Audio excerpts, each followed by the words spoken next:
Hello guys! Tapos na ako maglaba. Mag-video muna ako saglit. Kasi tapos na ako maglaba eh. Relax muna. Kasi mamaya magluto na naman ako. Pagkatapos magluto, magbabantay na ako sa pisanit. Maglilinis lahat.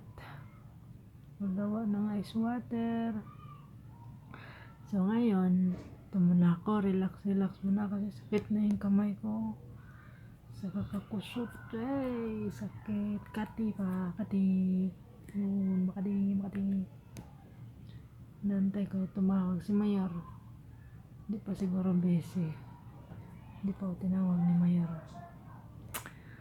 Ayan. Tinitingnan ko lang yung ilong ko kasi napakapango talaga. Tulad ng mga kaibigan ko.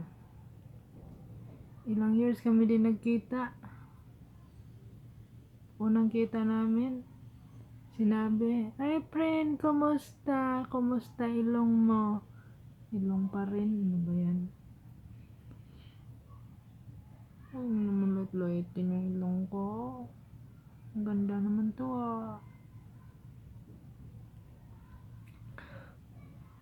Pati anak ko, "Mama, ano nangyari sa ilong mo? Bakit nayupi?" Lang yung anak ko to. Bakit daw nayupi? Nayupi? Ano ba yan? Sagasaan? Sagasaan sa pison kaya nayupi? Ayupi. Ayoko na.